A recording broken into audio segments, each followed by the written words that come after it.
तो आज मैं आपको एक अनोखी रहस्यमय कहानी सुनाऊंगा। अगर आप चैनल पर नए हैं तो अभी सब्सक्राइब कर ले तथा कहानी पूरा देखें। अंत में एक अनोखा रहस्य छुपा है। धन्यवाद। तो सुनिए। सृष्टि के एक ऐसे खंड में जहां देवता और दानव दोनों ही शांति और नियम पालन के साथ रहते थे, वहां एक महान पुस्तकालय था। इस पुस्तकालय में नियम संहिता नामक एक ऐसा ग्रंथ रखा था जिसमें ब्रह्मांड के सभी नियम, धर्म और अधर्म की परिभाषाएं और न्याय के सिद्धांत विस्तार से लिखे थे। इस पुस्तकालय का मुख्य संरक्षक एक अत्यधिक न्यायप्रिय देवता था जिसका नाम धर्म रक्षक था। धर्म रक्षक हर विवाद का समाधान केवल उस नियम संहिता के कठोर सूत्रों से करता था। वह कभी भी परिस्थिति, भावना या करुणा को अपने निर्णय में शामिल नहीं करता था। उसका मानना था कि कठोर नियम ही एकमात्र सत्य है। लेकिन जल्द ही एक समस्या उत्पन्न हुई। जीवन जटिल होता गया। कई बार ऐसा होता कि किसी एक नियम का पालन करने से दूसरे निर्दोष व्यक्ति का बड़ा नुकसान हो जाता था। कठोर न्याय के कारण कई बार लोग दुखी और असंतुष्ट रह जाते थे, क्योंकि उन्हें लगता था कि नियम तो बचा लिया गया पर मानवता हार गई। एक बार एक किसान और एक अमीर व्यापारी के बीच एक विवाद हुआ। किसान का खेत एक नदी किनारे था। बाढ़ के समय व्यापारी ने अपने बहुमूल्य माल को बचाने के लिए जानबूझकर नदी का बहाव किसान के खेत की ओर मोड़ दिया, जिससे किसान की पूरी फसल नष्ट हो गई। व्यापारी ने नियम संहिता का एक सूत्र दिखाया जिसमें लिखा था कि आत्मरक्षा में संपत्ति की सुरक्षा प्रथम है। धर्म रक्षक ने बिना किसी हिचकिचाहट के निर्णय दिया कि व्यापारी ने नियम का पालन किया है और किसान को कोई मुआवजा नहीं मिलेगा। किसान न्याय के नाम पर रोता हुआ चला गया। जब यह अन्याय और कठोरता बहुत बढ़ गई, तब धर्म रक्षक स्वयं कैलाश पहुँचे। उन्होंने महादेव से कहा, हे प्रभु, मैंने आपके नियम संहिता का निष्ठापूर्वक पालन किया है, फिर भी लोग मेरे न्याय से असंतुष्ट क्यों हैं? क्या नियम संहिता में कोई दोष है? महादेव ने धर्म रक्षक को देखा, जो अपने हाथों में नियमों का भारी ग्रंथ पकड़े हुए थे। शिव ने कहा, धर्म रक्षक, तुम्हारे न्याय में कोई दोष नहीं है, पर तुम्हारी दृष्टि अपूर्ण है। शिव ने अपना एक हाथ ऊपर उठाया। उनके हाथ से एक चमकदार, घूमता हुआ त्रिशूल प्रकट हुआ, जो सामान्य नहीं था। इस त्रिशूल की तीनों नोकें अलग अलग दिशाओं में मुड़ी हुई थीं और वे लगातार कंपन कर रही थीं। इस त्रिशूल को विवेक शूल कहा जाता था। शिव ने कहा, तुमने सोचा कि नियम संहिता ही पूर्ण है, परंतु ये केवल सत्य का एक आयाम है। सच्चा न्याय 3 ध्रुवों पर टिका होता है, जो इस विवेक शूल में समाहित है। शिव ने विवेक शूल की व्याख्या की। तारांकन पहली नोक धर्म, ये नियम संहिता का प्रतिनिधित्व करती है, अपरिवर्तनीय सत्य। तारांकन दूसरी नोक कर्म, ये परिस्थिति और परिणाम का प्रतिनिधित्व करती है, परिवर्तनशील सत्य। तारांकन तीसरी नोक करुणा, यह मानवता और प्रेम का प्रतिनिधित्व करती है, सर्वोच्च सत्य। शिव ने कहा, तुमने केवल पहली नोक का उपयोग किया। तुमने नियम को देखा, पर उस नियम को लागू करने से किसान पर पड़ने वाले परिणाम, दूसरी नोक और मनुष्य के प्रति करुणा, तीसरी नोक को पूरी तरह से अनदेखा कर दिया। जब न्याय केवल एक नोक से किया जाता है, तो वह तीखा होकर अन्याय बन जाता है। सच्चा न्याय वह नहीं है जो केवल नियम को बचाता है, बल्कि वह है जो तीनों नोकों, नियम, परिणाम और करुणा के बीच संतुलन स्थापित करता है। विवेक शूल की तरह तुम्हें अपन निर्णय को कठोर नहीं बल्कि गतिशील रखना होगा, ताकि वह हर परिस्थिति में संतुलन खोज सके। धर्म रक्षक ने अपने नियम ग्रंथ को नीचे रखा और शिव के विवेक शूल की ओर देखा। उन्हें समझ आया कि नियम केवल ढांचा है, पर उस ढांचे में जान, विवेक और करुणा से आती है।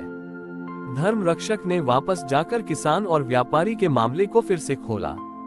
इस बार उन्होंने व्यापारी को नियम के अनुसार आत्मरक्षा का अधिकार तो दिया, पर करुणा का उपयोग करते हुए व्यापारी को यह आदेश भी दिया कि वह किसान को उसकी नष्ट हुई फसल का दोगुना मूल्य चुकाए, ताकि नियम भी बचा रहे और मानवता भी।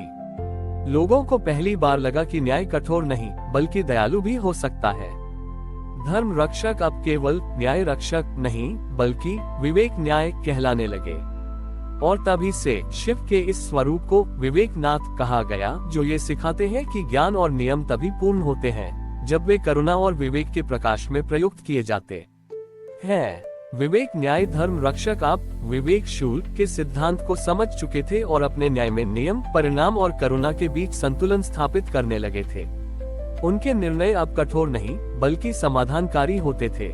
लेकिन जब संतुलन आ जाता है तो अक्सर उसे तोड़ने वाली शक्तियां भी सक्रिय हो जाती हैं। इस बार चुनौती किसी बाहरी दैत्य या दानव की नहीं थी, बल्कि अति भावुकता नामक एक सूक्ष्म शक्ति की थी, जो लोगों की करुणा को अंधा बना रही थी।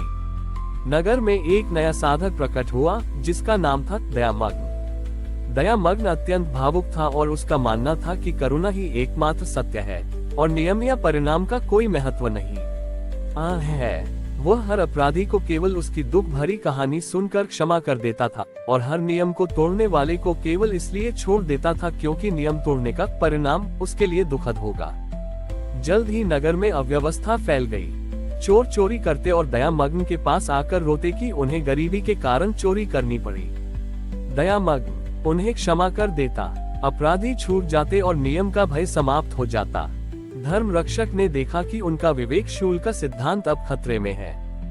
दयामग्न के कारण लोग न्याय की तीसरी नोक करुणा को अकेला और अंधा बना रहे थे, जिससे पहली दो नोकें नियम और परिणाम अप्रभावी हो गई थी।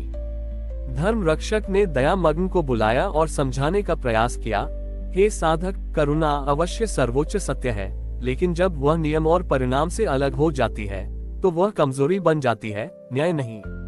लेकिन दयामग्न भावुकता में डूबकर रोने लगा, आप कठोर हैं। आप इन दुखियारे जीवों के आंसुओं को नहीं देखते। केवल प्रेम और दया ही जगत को बचा सकती है। महादेव, जो विवेकनाथ के रूप में सब देख रहे थे, ने हस्तक्षेप करने का निर्णय लिया। शिव एक साधारण कुम्हार का रूप धरकर नगर में प्रकट हुए। उनके हाथ में एक ऐसा दिया था जिसकी लौ अत्यंत छोटी और स्थिर थी। इस दिए को बड़ी इच्छा दीप कहा जाता था। कुम्हार शिव दयामग्न के पास गए और उससे एक सरल अनुरोध किया, हे दयावान साधक, मैं जानता हूँ कि तुम करुणा से भरे हो, कृपया तुम मेरी मदद करो। मेरी करुणा से भरी हुई यह झोपड़ी ढहने वाली है।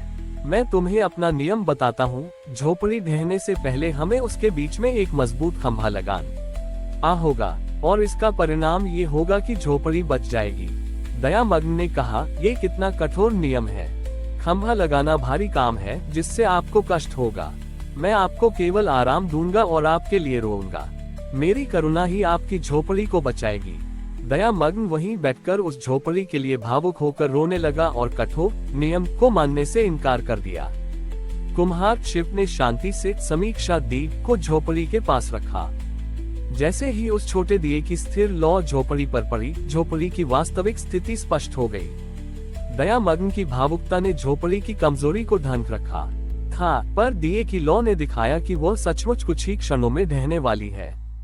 कुम्हार शिव ने दयामग्न से कहा, देखो, तुम्हारी करुणा सच्ची है पर यह अंधी है। तुम केवल रो रहे हो, पर तुम नियम, खंभा लगाने की आवश्यकता और परिणाम झोपड़ी का ढहना को अनदेखा कर रहे हो। करुणा तब तक निरर्थक है जब तक वह विवेकपूर्ण कर्म में न बदल जाए। केवल आंसू बहाने से झोपड़ी नहीं बचेगी। तुम्हें अपनी करुणा को नियम का पालन करने की शक्ति देनी होगी और वांछित परिणाम प्राप्त करने के लिए कार्य करना होगा। करुणा की लौ को हमेशा विवेक की स्थिरता से जलना चाहिए। दयामग्न को तुरंत अपनी गलती का एहसास हुआ। उसने समझा कि अति भावुकता भी एक प्रकार का अहंकार है जो व्यक्ति को कठोर कर्म से बचाती है। वह उठा, रोना बंद किया और नियम का पालन करते हुए उस खंभे को झोपड़ी में लगाने में जुट गया। जब झोपड़ी बच गई तो कुम्हार शिव ने धर्म रक्षक और दयामग्न दोनों को एक साथ आशीर्वाद दिया। उन्होंने सिखाया कि सच्चा न्याय विवेक शूल की तीनों नोकों का संतुलन है, जहां करुणा को हमेशा नियम और परिणाम की सीमाओं से निर्देशित होना चाहिए। दयामग्न ने अपनी भावुकता पर विवेक का नियंत्रण स्थापित किया और धर्म रक्षक ने करुणा को कठोरता पर हावी नहीं होने दिया। नगर में फिर से सही न्याय और संतुलन स्थापित हो गया। हमारी और भी आध्यात्मिक एवं अनोखी कहानियां देखने के लिए हमारे चैनल पर जाएं तथा धार्मिक एवं पौराणिक अनोखी कहानियां हमारे चैनल पर है। कृपया जाके देखें तथा हमारे चैनल को सब्सक्राइब करके रखें और वीडियो लाइक जरूर करें। धन्यवाद।